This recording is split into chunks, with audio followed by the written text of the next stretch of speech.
Hello, everybody. This is Daniel Larson running for U.S. Senate in the state of Montana, and we're here covering the election, the primary election. This is June 2nd. I was hoping to have a couple of other people join me. So, right now, I'm pulling in the result. There was a couple of counties that I was ahead, but then things kind of changed a little bit. Um, but I think that it looks like there is a definite gap in where I thought Montana was versus where it is. So let me start by saying why I was running in the first place. So the um, state of the Republican Party is broken, and you can see it. This is June 2nd. We have a nation in chaos. We have a lot of division in our politics, and if we're going to fix this country, we've got to go down both the left and the right hand side here. Um, but yeah, I'm just waiting for a couple of guests to join, and then we can talk about some of the issues with running and some of the other things that we might be seeing. So, um, yeah, so let's see. I've got a number of people that have kind of supported me over this campaign. So thank you for everybody who's been willing to chip in, trying to bring a new message to a new audience here, and we'll see kind of what the updates are overall. Okay, drop out of this.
So it looks like I'm still leading Ravalli County by a little bit.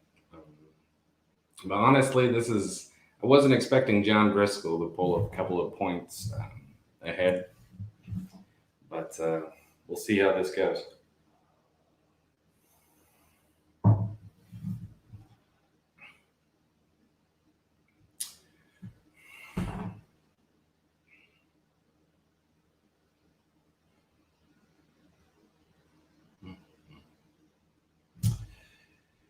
Yeah. All right.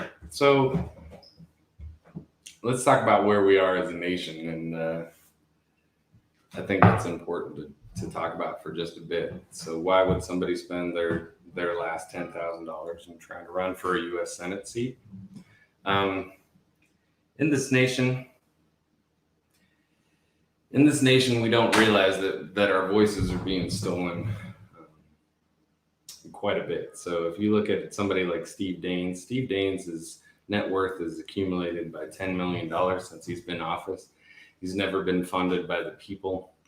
Um, he's a politician. He's become a Trump apologizer. And when I looked out and I saw that after everything that's been going on, if you think about the last 6 years, there's a lot to be upset with. Um, so first, you can talk about Supreme Court, just nominations overall. You could talk about the deep dive into Trumpism that all the apologizers have done, and it's a lot to be concerned with. So as a father of four children, um, there needs to be a new message going forward that is a little bit more substantial than what we've had in the past. So we're here among riots in this country, and you have Steve Daines on record, um, supporting the president when he was talking about people going back to the country that they came from. Um, he's doing campaign advertising with him in a limo with Donald Trump, and I don't think that is as independent as we would like our legislators, but we'll keep working on it. Um, let's see if there's an update here.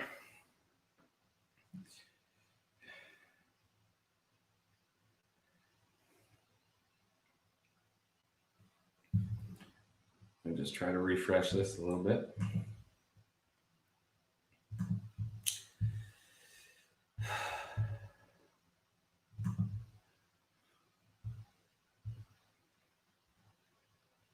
Let's see.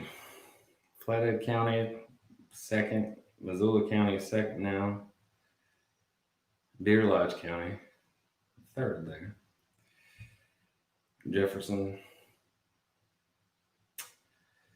Madison County, still the same numbers that we had up in the first place. Let's see. Silverville, Deer Lodge. Where did Valley County go? Valley County, I was leading, then it dropped off. So we'll see.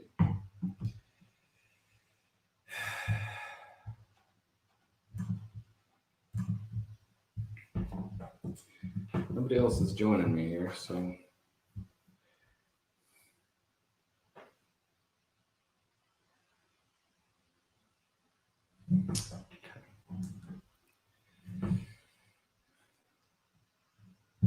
Take just a quick break, and then we'll see. We'll come back to the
Okay.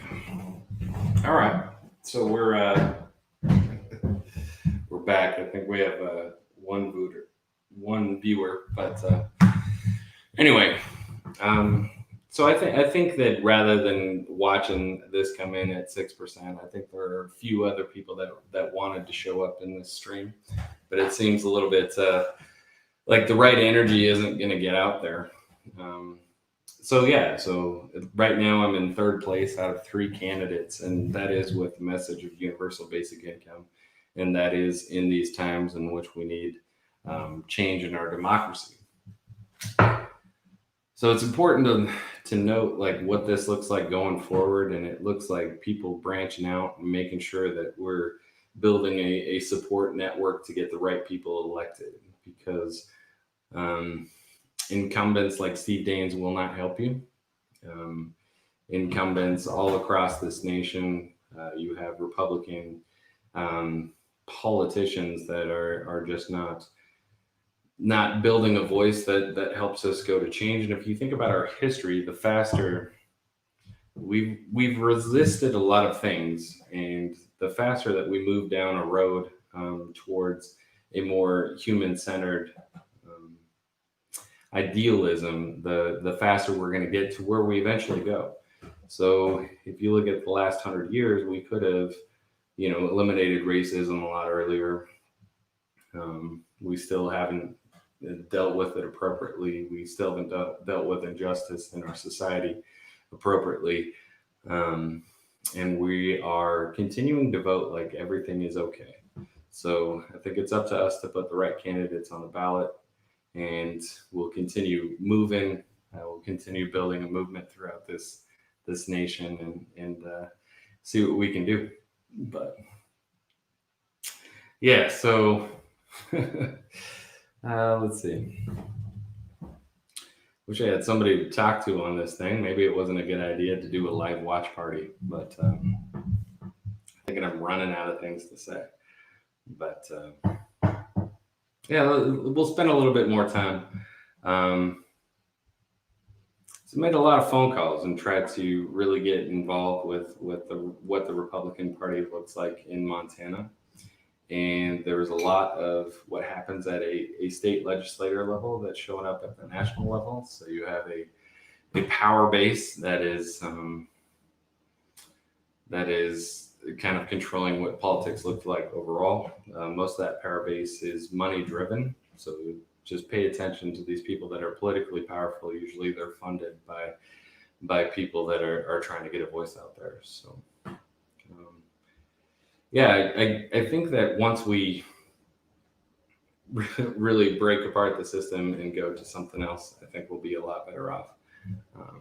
But anyway, 5.9% currently, so 49.80. When I was looking at it, it looked like there was at least 3 counties that I was ahead of. And we'll see what the results look like coming in. I thought there was a baked in 10% that was kind of an anti-vote, somebody that was not comfortable with where we're going as a party. And I'd like to see more people do that. Let's see, John Driscoll in second. He does have a degree. Let's see, a degree in government. I think it's from Harvard, actually. He was a Democratic lawmaker, but he's in his 70s. It's kind of interesting. So yeah, when Montana wants to change, that'd be good to understand. Let's see.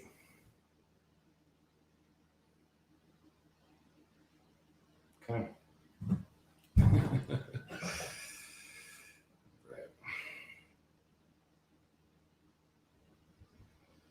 Yeah, let's go refresh the data and see if we can't go through some of these other counties.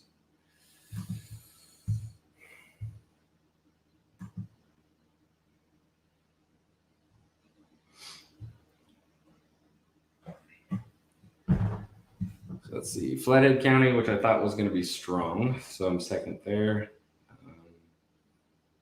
Looks like Lake County came in third, which I thought I was going to have Lake. Missoula, 988. This is a record turnout day, so there isn't a whole lot of numbers coming up right now. But Jefferson, Lewis and Clark. Petroleum second.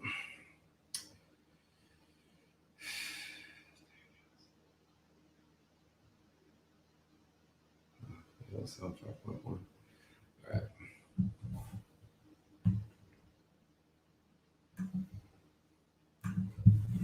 Yeah, so let's see.